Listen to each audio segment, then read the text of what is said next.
Welcome back, everybody, to the world's worst fishing lure making TV.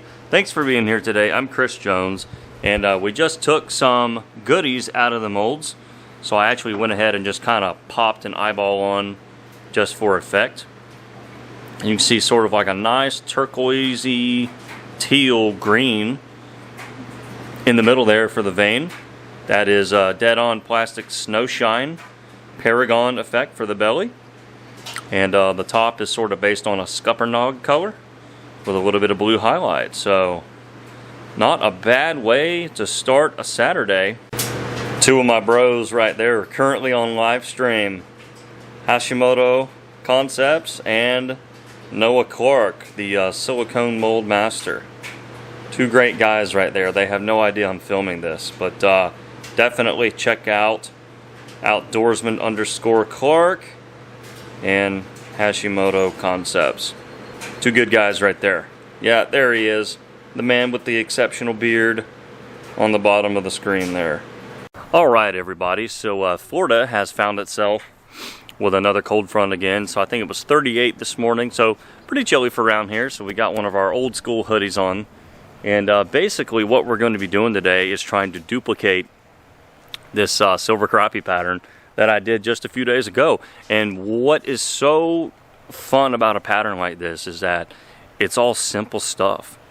You know, it's fairly simple to, I think, start doing these techniques, and then I think the learning curve is really fast with it. You know, we're going to be doing capsuling, we're going to be painting powders with a little brush, you know, splotching in some paint with a sponge. We're actually going to be doing a lot of the things that I showed on a recent video called Lure Making Hacks, where I just kind of showed a couple little neat tricks and shortcuts and things like that. So we're actually going to be putting those into sort of a more real world use today with this crappie pattern. So if you want to see how they're done, tag along. Alright, so here is today's target. Here's one of those silver crappie. And what's cool is you can see in the bottom that little blue color, that's blue highlight powder. But what's even cooler is if you look into the middle of this thing, the actual body of the bait, you can see is pretty see-through. There's a little bit of pigment in there, but everything is on those two shells, right on either side. So really, really cool effect, and that is the target. So what's really important to keep in mind when trying to get an effect like this or anything else is your order of operations, right? What order do you layer things? It's kind of like whenever I do some of my really complex layered patterns with plastic, the order that the layers go in, your order of operations, largely determines the outcome. So anyway, here are the materials. We need, obviously, some black dotting paint. We need this silver mica powder. We need the blue highlight for the belly, black pigment for sort of the charcoal top, right? Which kind of gives us that gray tail. That's just black pigment. And, of course, a little bit of flake, because a good crappie pattern always has lots of black speckles, and you can achieve that with flake. And then we need our two utensils. Okay? Sort of a modified sponge on a stick, and then just a cheap paintbrush from a color set at Walmart.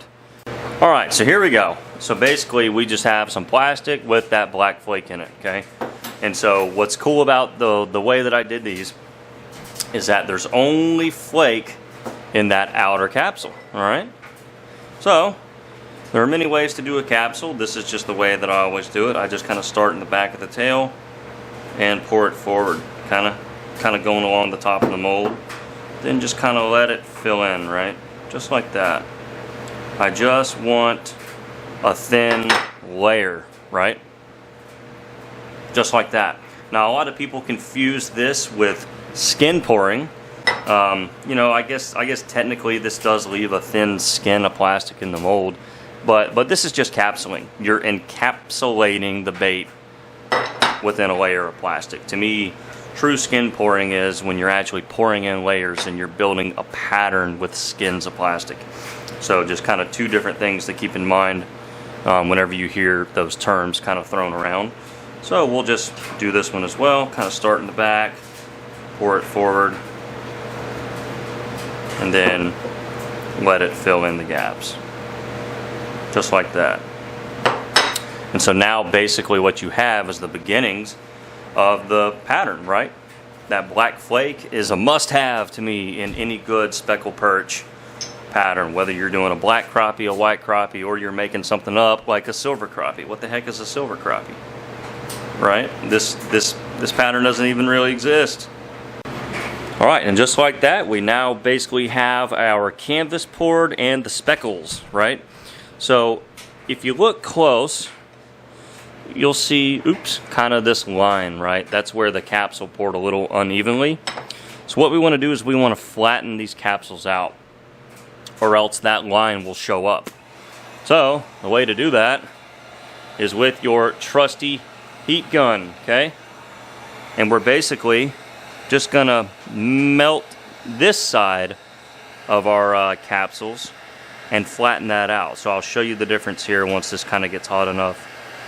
It takes it, you know, maybe 30-40 seconds for the heat gun to get hot enough to start remelting this stuff. Okay, yeah, there it goes. So we're just gonna kind of hover it for a little bit. Okay, keep hovering. Just show you this in real time. No need to hit the edit button just this soon. All right. We're just going to kind of keep cooking those for just a minute. All right. And what that also helps do is kind of get the plastic flush around the eye socket. So now you don't see that bump as much. That line that you're seeing right there is the sort of the lateral line. This little kind of line that you see right there is an outside cold crack, okay? That is now even on the inside. That's an outside cold crack, which once we get the molds hot on the griddle, like we always do, that will actually disappear. All right, just a warning, there is a little bit of laundry noise in the background, and while y'all might have not even noticed, it annoys the hell out of me. So if I just randomly lose my mind, it's because of that. All right, so this is LureWorks SB Coat. You can barely still read it. SB Coat dotting paint. So LureWorks makes a different couple kinds of SB coats. Some are really thin for the airbrush. Others are super thick that you can use like this. And so what I like to do is just kind of play around with the shapes of these little sponges. And for this pattern, we're just going to kind of dip it in at this kind of angle, right? And this is just the lid. I don't need a whole lot of paint. That is just the lid of the paint. Well, it's easier for me to just kind of do it this way. And then I'm just going to kind of start splotching it in, right? That's sort of like a little triangle effect there. All right, next, kind of splotch some in a little bit further down. So now we kind of have a little bit of a pattern going. You could always, of course, use this for like a perch effect, you know, which is largely centered around these kind of vertical bars and triangles, okay? But that essentially is how it starts. And then I'm just going to kind of fill in some of these little gaps just here and there. Just kind of touch it up. But the main kind of bars are still the thickest part, right? You can still see the main bars, but now it's just kind of filled in a little bit. And then we're just going to kind of add some to the head section. Can't even talk. Just kind of splotch it in there real random like. Yeah, something like that. Real random like. There you go. Maybe a little bit more. Okay, and that's essentially how I built the pattern using the paint. So again, just to show you kind of in real time, we'll go ahead and do the next side. I'm just kind of dipping this paint in and then kind of brushing it off, right? That way it doesn't come on too strong, okay? And sort of the faster and sloppier you do it, almost the more organic it looks. To me, what's hard about replicating nature is that nature builds in patterns, but they are what I like to refer to as organically sloppy. They're not perfect, right? So there's a pattern there, but it's not perfectly even. Those bars aren't perfectly symmetrical. There's a little bit of sloppiness to it on purpose. And I think that's what is so hard to capture sometimes in our lure making conquests, is that sometimes we actually do things too exact. And that's a hard pattern to break, is the desire to do something completely as perfect as we can. So that is it, just like that. You know, it's simple stuff, really. This is not difficult on the hand pouring chart. This is not skinning layers and thermal blending and all sorts of other stuff. We are dipping paint in a, well, I mean, we're literally dipping a sponge in a paint and splotching it down the side. And we're going to do the same thing with the silver mica powder here next. We're just going to be just like we're punching Morse code. We're not painting the powders, we're splotching them. Again, organically sloppy is what at least I had in mind when I did this pattern the first time. Okay, so now they are all done, and that maybe took, I don't know, 8 minutes total probably to do all of those. So, you know, once you just kind of get into a rhythm, you can knock them right out.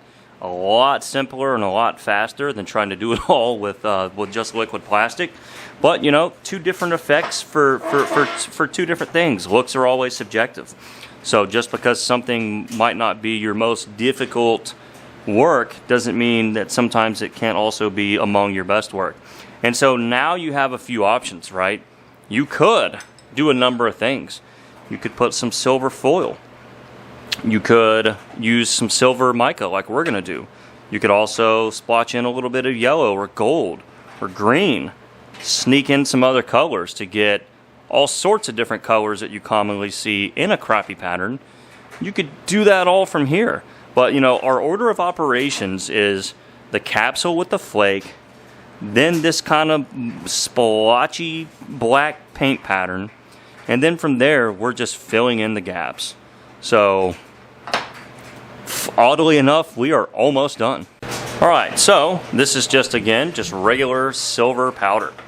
And you can see I've got a little bit just kind of laid out on the table. Zoom us in just a little bit. And I just kind of want to dip it in, and we're just splotching it. Right?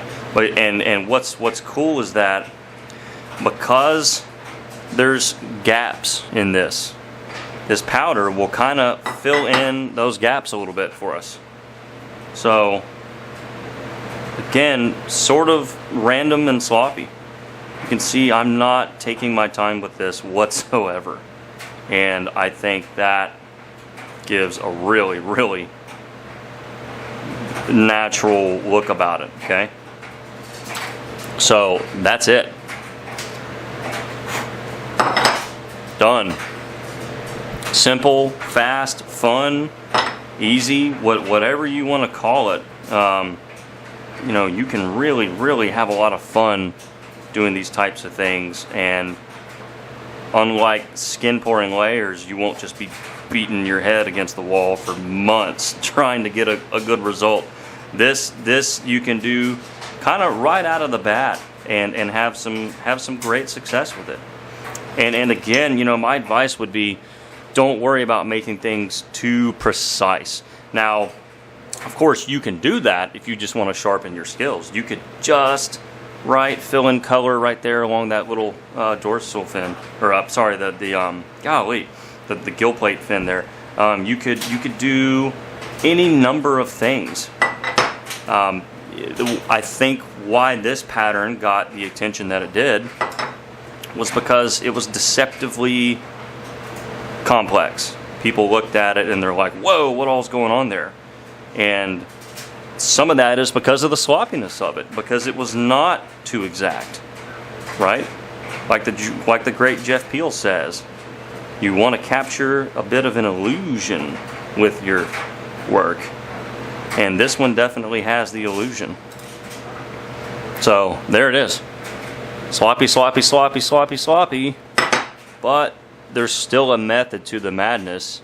And if these come out like the ones the other day, it's really a spectacular pattern. Now again, instead of doing just the silver, splotch in some gold, splotch in some green, right? And then boom, you have all the colors, the whole spectrum covered of like a black crappie. This is just more centered around silver and black. Okay, there it is. Just like that, maybe 25 minutes of total work after the capsules were done. So super quick, super fun, and super effective. So from here, this essentially just becomes a 2-color laminate pour. A real kind of light blue highlight belly, and then a smoked charcoal top. That's it. That's all that is really left. You know, of course, you want to take your time. You want to get your temperatures right, not only to get your laminates bonded, but also to really, really get a good melt on those capsules, right? You don't want any cold cracks from your original capsule. And that's sometimes where I screw it up. I pour too scared, I guess, and I don't want to melt the capsule away and all of my paint, but in doing so, maybe I didn't quite melt the capsule skins all the way. So, you know, again, hand pouring is the ultimate game of temperatures. So these are now going to go on the hot plate. Now it's time to actually do some hand pouring. Smidge of blue highlight. That's a 1/4 teaspoon. We're using a fraction of that. Alright, I'll just kind of show you how thin I mix that. There's not a lot of pigment happening. So, I think that's about right. Alright, time to pour some bellies. Here we go. Yeah. Slow and steady. Why is that cup pouring all funky like that? That's not going to work for me. Pour a little bit up into the tail, a little bit further back than I normally would. And then we're going to fill in the top some more.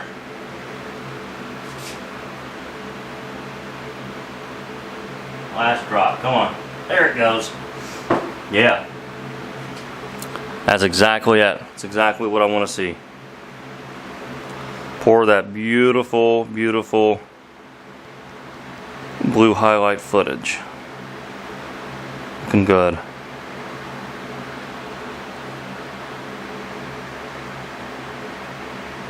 Yeah, get a little bit up into the tail there. Yeah. There we go. Just like that. Alright, so again, the top layer is like a smoked charcoal. So maybe 4 drops of black. 2, 3, 4. In 3/4 of a cup of plastic. Now, this is the amount that I would normally mix up to pour like 6 tops of the AI 6-inch mold. There's only 4 here in this example, obviously, but just kind of old habits. I always seem to just measure out this amount, just basically just because. But there's our smoked charcoal, so that's going to go back in the microwave to finish cooking. You know, it's kind of still in gel phase, and then we'll be ready to top these off.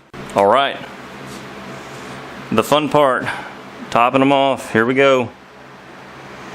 This black top is probably a little bit thicker than the charcoal that I did on the example that we showed earlier. I don't think I did quite 4 drops on that one now that I think back to it, but a little variation is never a bad thing. That's what makes pouring baits so much fun. Is that you kind of get to reinvent it every time if you want. You can always write down exact recipes, of course. But I like to take the approach of every pour is an opportunity to be its own unique thing. Even if you're duplicating a pattern, you can still you can still make it unique every time. Most of the time, that is. And who knows, I might like it better with a little bit darker top. You never know. Back on Instagram here, I want to show y'all a bait maker who I've kind of gotten to know over the last couple of months. Super talented guy, outside within baits. Look at some of the stuff that he's doing. Super great advanced work, super talented. He's obviously got an eyeball for this stuff. He likes to pour a lot of the AI molds. There's the Mojo worm right there, Ecto Crawl. He's look at his jerk baits. That's the hand pour jerk bait. That mold right there. So yeah, just wanted to turn y'all on to a super talented guy who also does sell his baits. So if you've always wanted to kind of get some cool custom hand pours and maybe haven't gotten any from me or some of the other bait makers, definitely check him out. Outside Within Baits. Look at that right there. Super talented guy, and I would definitely recommend y'all give him a follow. And if you're in the market for some super cool stuff, definitely check him out. Look at that. Awesome talent, and you know, I always want to give good talent a shout out. Alright, so one of my favorite parts about doing a complicated pour is putting a nice eyeball on. However, I already know what eyeball I need here. This one. This is what we used for the... It's so bright in here. This is what we used for the crappie. Is actually a channel catfish. And what's cool is that this channel catfish eye is really, actually super unique. And really kind of looks like a channel catfish.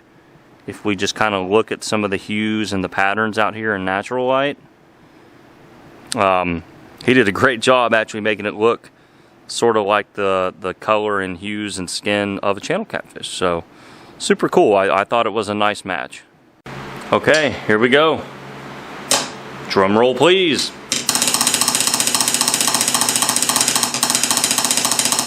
Oh, that was not a good drum roll. Hands are cold. All right. Actually, let's flip it this way. I like to open them that direction, facing forward. Oh, it's going to come out on the top. Hey! There it is. You can see the blue highlight on the bottom. Not bad. That's it. And like I said, a little bit darker on the tail, right? A little bit darker on the top. Okay, that one turned out. Let's open this one up. See how another one did. I had kind of already loosened that one. Sometimes they kind of get stuck together a little bit when the molds get real hot. Yeah. You can see this one actually flashed a little bit. Look at that. Oh man, we killed it. All right. Well, now I guess the next step is to get them all out. And then we'll put some eyeballs on, and then we'll show you the whole set. All right, natural light when it's kind of the sunset, right? Low light conditions always does it better. Oh wait, there's 5 of them here. All right, which one is the oddball? The answer is actually easy if you look at the tails. But if we look at the actual pattern, very similar, right? All the same materials. So, you know, super cool.